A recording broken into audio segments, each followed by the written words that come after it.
NASA के चांद पर लैंडिंग के 50 इयर्स कंप्लीट हो चुके हैं और अपेरेंटली नासा ने इस इंटरेस्टिंग सेलेस्टियल बॉडी पर कोई मिशन नहीं भेजा है। क्या मून एक मिस्टीरियस सेलेस्टियल बॉडी है? आज मैं डिकोड करूंगी कि नासा के अपोलो मिशंस के बाद चांद पर वापस नहीं जाने की वजह क्या है और क्यों जल्द ही लोग चांद पर रहने और काम करने भी लगेंगे। But why the moon? Early 1960s में यूएस में ह्यूमंस को मून पर भेजने की प्लानिंग्स मैच्योर हुई और आम लोगों को पहली बार इन मिशंस के बारे में तब पता लगा जब प्रेसिडेंट जॉन एफ कैनेडी ने 25 मई 1961 में अपनी एक स्पीच में इसे एड्रेस किया। उन्होंने कहा था कि मुझे बिलीव है कि इस डेकेड के खत्म होने से पहले हमें चांद पे पहुंचने के गोल को अचीव कर लेना चाहिए। हमारा गोल है कि चांद पर एक ह्यूमन को लैंड कराना और उसे सेफली अर्थ पर लौटाना। उस टाइम रशिया ने एक स्पेस कैप्सूल में यूरी गैगरिन को स्पेस में भेजा था। इस मिशन में पहले ह्यूमन यूरी गैगरिन ने अर्थ के ऑर्बिट में रिवॉल्व किया और फिर सेफली अर्थ की सरफेस पे लैंड भी किया। इस पहले स्पेस फ्लाइट ने एक रशियन को स्पेस में फर्स्ट मैन का टाइटल दिया। अब इससे यूएस को खुशी नहीं हुई और अब उन्हें इससे भी ज्यादा सिग्निफिकेंट टाइटल और रिकॉर्ड बनाना था इस स्पेस फ्लाइट रेस में। मून पे फर्स्ट ह्यूमन एक प्रेस्टिजियस गोल था जो इस वर्ल्ड स्पेस रेस में यूएस को एक अच्छा नाम दिला सकता था। प्रेसिडेंट की स्पीच के 5 साल बाद first time Apollo space capsule को ऑर्बिट में भेजने का टाइम आ गया था।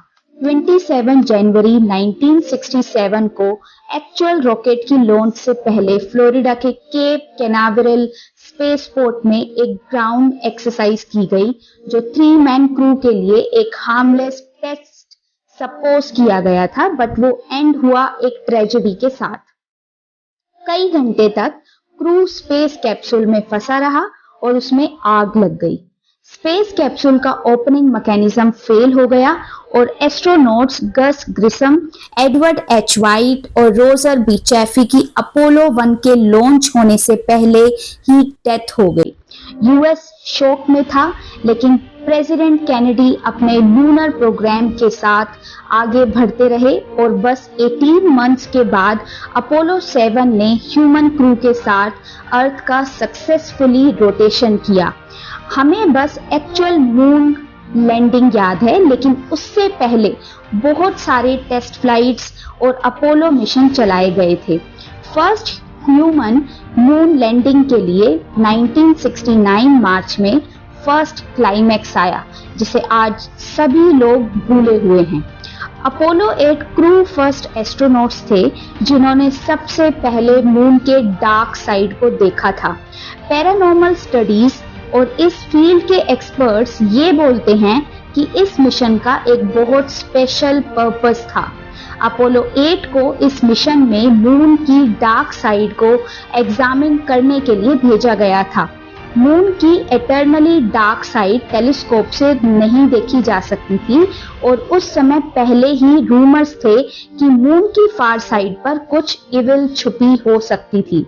क्या कैनेडी और नासा के दिमाग में भी ऐसे थॉट्स थे जब उन्होंने अपोलो 8 को भेजा?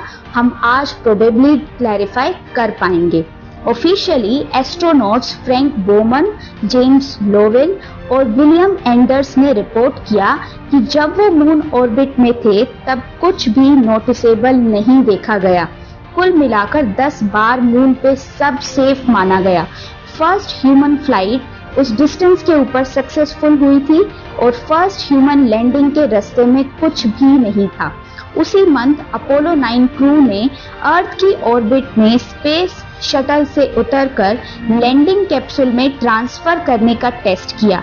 अपोलो 10 ने मून की ऑर्बिट में बिना लैंड किए टेस्ट मैन्यूवर को रिपीट भी किया। फाइनली 16 जुलाई morning 1969 legendary Apollo 11 mission Kennedy space centre से लॉन्च हुआ।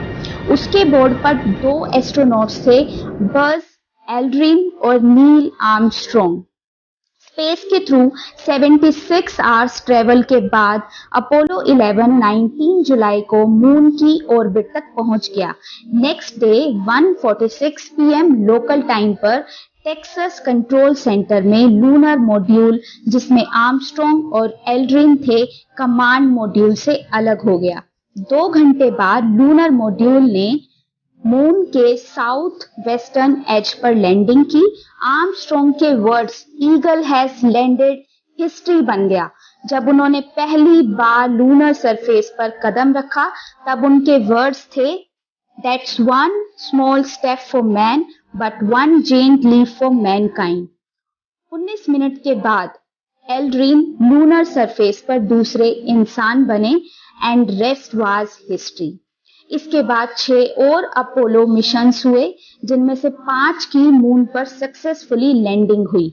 अपोलो 13 को लॉन्च के थोड़ी देर बाद ही सर्विस मॉड्यूल के एक्सप्लोजन की वजह से प्रॉब्लम्स हुई और एक ड्रामेटिक रेस्क्यू ऑपरेशन में अर्थ पर वापस आना पड़ा और कुछ भी स्टडीज नहीं की जा सकी।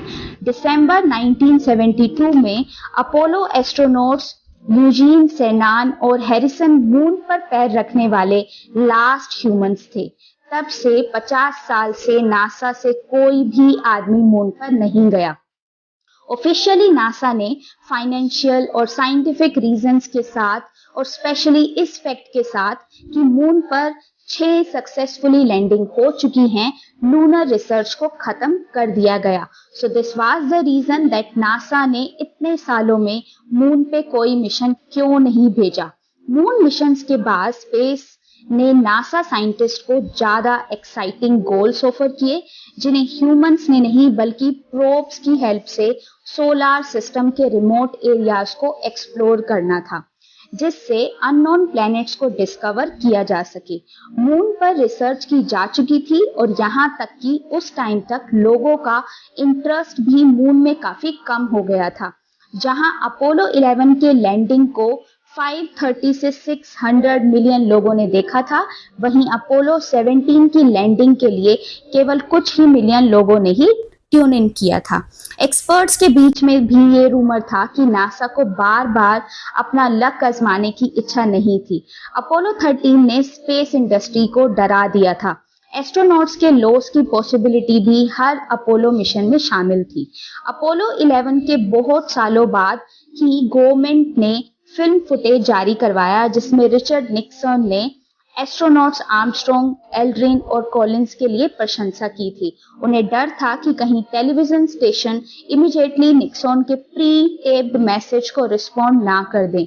उसके बाद 1970 की बिगनिंग से ही वर्ल्ड वाइड बहुत सोशल प्रोटेस्ट भी हुए कि यूएस गवर्नमेंट को इन मिशंस के बजाय इस मनी को पॉवर्टी दूर करने के लिए यूज करना चाहिए। जनवरी 5, 1972 को निक्सन ने अपोलो मून लैंडिंग मिशन के एंड को अनाउंस भी किया और ये सब उन सोशल प्रोटेस्ट के प्रेशर में नहीं था, बल्कि उन्होंने अनाउंस किया कि अब वो फ्यूचर प्रोजेक्ट्स में इन्वेस्ट करेंगे। जहां 1972 में नासा का स्पेस बजट $3.5 बिलियन था, वो 2000 में इंक्रीज हुआ और अब ये $20 बिलियन पर ईयर का हो गया है।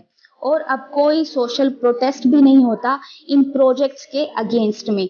एक्चुअली मोस्टली अमेरिकन्स अब प्राउड फील करते हैं कि नासा स्पेस एक्सप्लोरेशन फील्ड में सबसे अच्छा काम कर रहा है।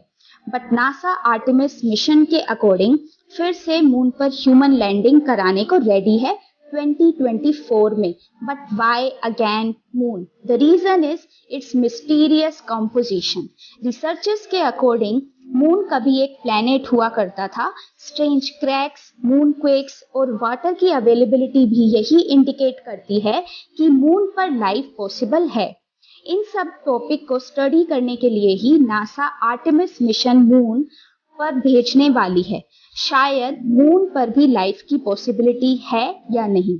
आप क्या सोचते हैं मून के मिस्टीरियस नेचर के बारे में? कमेंट करें end of course like, share and subscribe if not done. Thanks for watching.